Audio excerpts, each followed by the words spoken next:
بسم اللہ الرحمن الرحیم۔ تمام اہل اسلام کو السلام علیکم ورحمۃ اللہ وبرکاتہ۔ آج ہماری جو ویڈیو ہے اس کا ٹاپک ہے سب سے پہلا قاتل اور مقتول، یعنی حابیل اور قابیل کے بارے میں ہم بات کریں گے۔ روئے زمین پر سب سے پہلے قاتل قابیل اور سب سے پہلا مقتول حابیل ہے۔ قابیل اور حابیل یہ دونوں حضرت آدم علیہ السلام کے فرزند ہیں۔ ان دونوں کا واقعہ یہ ہے کہ حضرت حوا رضی اللہ تعالی عنہا کے ہر حمل میں ایک لڑکا اور ایک لڑکی پیدا ہوتی تھے، اور ایک حمل کے لڑکے کا دوسرے حمل کی لڑکی سے نکاح کیا جاتا تھا۔ اس دستور کے مطابق حضرت آدم علیہ السلام نے قابیل کا نکاح لیوزا سے جو حابیل کے ساتھ پیدا ہوئی تھی کرنا چاہا، مگر قابیل اس پر راضی نہ ہوا کیونکہ اقلیمہ زیادہ خوبصورت تھی، اس لیے وہ اس کا طلبگار ہوا۔ حضرت آدم علیہ السلام نے اس کو سمجھایا کہ اقلیمہ تیرے ساتھ پیدا ہوئی ہے، اس لیے وہ تیری بہن ہے، اس کے ساتھ تیرا نکاح نہیں ہو سکتا، مگر قابیل اپنی ضد پر اڑا رہا۔ بالآخر حضرت آدم علیہ السلام نے یہ حکم دیا کہ تم دونوں اپنی اپنی قربانیاں اللہ تعالی عز و جل کے دربار میں پیش کرو، جس کی قربانی مقبول ہوگی وہی اقلیمہ کا حقدار ہوگا۔ اس زمانے میں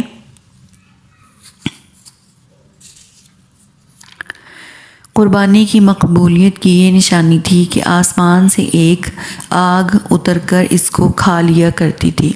چنانچہ قابیل نے گیہوں کی کچھ بالیں اور حابیل نے ایک بکری قربانی کے لیے پیش کی۔ آسمانی آگ نے حابیل کی قربانی کو کھا لیا اور قابیل کے گیہوں کو چھوڑ دیا۔ اس بات پر قابیل کے دل میں بغض و حسد پیدا ہو گیا اور اس نے قابیل کو قتل کر دینے کی ٹھان لی اور حابیل سے کہہ دیا کہ میں تجھ کو قتل کر دوں گا۔ حابیل نے کہا کہ قربانی قبول کرنا اللہ تعالیٰ کا کام ہے اور وہ متقی بندوں ہی کی قربانی قبول کرتا ہے۔ اگر تو متقی ہوتا تو ضرور تیری قربانی قبول ہوتی۔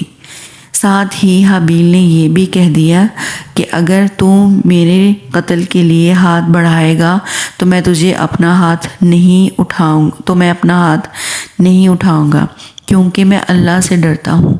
میں یہ چاہتا ہوں کہ میرا اور تیرا گناہ دونوں تیرے ہی پلے پڑے اور تو دوزخی ہو جائے، کیونکہ بے انصافوں کی یہی سزا ہے۔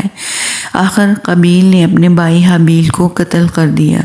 بوقت قتل حابیل کی عمر 20 برس کی تھی اور قابیل کا یہ حادثہ مکہ مکرمہ میں جبل ثور کے پاس یا جبل ہیرا کی گھاٹی میں ہوا، اور بعض کا قول ہے کہ بصرہ میں جس جگہ مسجد اعظم بنی ہوئی ہے، منگل کے دن یہ سانحہ ہوا۔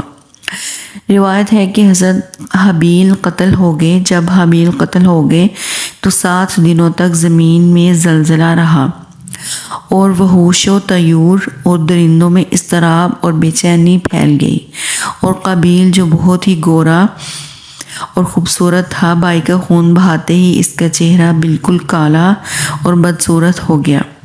حضرت آدم علیہ السلام کو بے حد رنج و قلق ہوا، یہاں تک کہ حابیل کے رنج و غم میں 100 برس تک کبھی آپ کو ہنسی نہیں آئی، اور سریانی زبان میں آپ نے حابیل کا مرثیہ کہا۔ تمام شہروں اور ان کے باشندوں میں تغیر پیدا ہو گیا اور زمین کا چہرہ غبار آلود اور قبیح ہو گیا۔ ہر رنگ اور مزہ والی چیز بدل گئی اور گورے چہرے کی رونق کم ہو گئی۔ حضرت آدم علیہ السلام نے شدید غضبناک ہو کر قابیل کو پھٹکار کر اپنے دربار سے نکال دیا اور وہ بد نصیب اقلیمہ کو ساتھ لے کر یمن کی سرزمین عدن میں چلا گیا۔ وہاں قابیل اس کے پاس آ کر ابلیس کہنے لگا کہ حابیل کی قربانی کو آگ نے اس لیے کھا لیا کہ وہ آگ کی پوجا کیا کرتا تھا، لہٰذا تو بھی ایک آگ کا مندر بنا کر آگ کی پرستش کیا کر۔ چنانچہ قابیل پہلا وہ شخص ہے جس نے آگ کی عبادت کی، اور یہ روئے زمین پر پہلا شخص ہے جس نے اللہ تعالیٰ کی نافرمانی کی، اور سب سے پہلے زمین پر خون ناحق کیا، اور یہ پہلا وہ مجرم ہے جو جہنم میں سب سے پہلے ڈالا جائے گا۔ اور حدیث شریف میں ہے کہ روئے زمین پر قیامت تک جو بھی خون ناحق ہوگا قابیل اس میں حصہ دار ہوگا، کیونکہ اسی نے سب سے پہلے قتل کا دستور نکالا، اور قابیل کا انجام یہ ہوا کہ اس کے ایک لڑکے نے جو کہ اندھا تھا اس کو ایک پتھر مار کر قتل کر دیا، اور یہ بدبخت نبی زادہ ہونے کے باوجود آگ کی پرستش کرتے ہوئے کفر و شرک کی حالت میں اپنے لڑکے کے ہاتھ سے مارا گیا۔ حابیل کے قتل ہو جانے کے بعد 5 برس بعد حضرت شیش علیہ السلام پیدا ہوئے، جبکہ حضرت آدم علیہ السلام کی عمر شریف 130 برس کی ہو چکی تھی۔ آپ نے اپنے اس ہونہار فرزند کا نام شیس رکھا۔ یہ سریانی زبان کا لفظ ہے اور عربی میں اس کے معنی ہبۃ اللہ یعنی اللہ کا عطیہ ہے، ہبۃ اللہ۔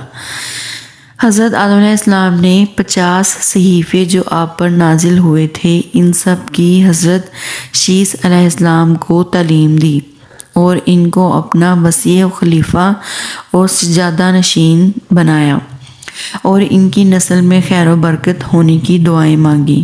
ہمارے حضور خاتم النبیین صلی اللہ علیہ وآلہ وسلم انہی حضرت شیس علیہ السلام کی اولاد میں سے ہیں۔ سبحان اللہ۔ اس میں قرآن کریم میں اللہ تعالیٰ نے اس طرح سے بیان فرمایا ہے، یہ سورۃ مائدہ کی آیتیں ہیں، اور انہیں پڑھ کر سناؤ آدم کے 2 بیٹوں کی سچی خبر، جو دونوں نے ایک نیاز پیش کی تو ایک کی قبول ہوئی اور دوسرے کی نا قبول ہوئی۔ بولا قسم ہے میں تجھے قتل کر دوں گا، کہا اللہ اسی سے قبول کرتا ہے جسے ڈر ہے، بے شک اگر تو اپنا ہاتھ مجھ پر بڑھائے گا کہ مجھے قتل کرے تو میں اپنا ہاتھ تجھ پر نہ بڑھاؤں گا کہ تجھے قتل کروں۔ میں اللہ سے ڈرتا ہوں اور جو مالک سارے جہان کا ہے۔ میں تو یہ چاہتا ہوں کہ میرا اور تیرا گناہ دونوں تیرے ہی پلے پڑے تو دوزخی ہو جاؤ، اور بے انصافوں کی یہی سزا ہے کہ ہے تو اس کے نفس نے اسے بھائی کے قتل کا چاؤ دلایا تو اسے قتل کر دیا تو رہ گیا نقصان میں۔ بے شک اس واقعے سے ہمیں کچھ یوں سبق ملتا ہے کہ دنیا میں سب سے پہلا جو قتل اور خون ناحق ہوا وہ ایک عورت کے معاملہ میں تھا، لہٰذا کسی عورت کے فتنہ عشق میں مبتلا ہونے سے اللہ کی پناہ مانگنی چاہیے۔ قابیل نے جذبہ حسد میں گرفتار ہو کر اپنے بھائی کو قتل کر دیا۔ اس سے معلوم ہوا کہ حسد انسان کی کتنی بری اور خطرناک قلبی بیماری ہے۔ بے شک اس لیے قرآن مجید میں وَمِن شَرِّ حَاسِدٍ اِذَا حَسَد یعنی فرما کر حکم دیا گیا کہ حاسد کے حسد سے اللہ کی پناہ مانگتے رہو۔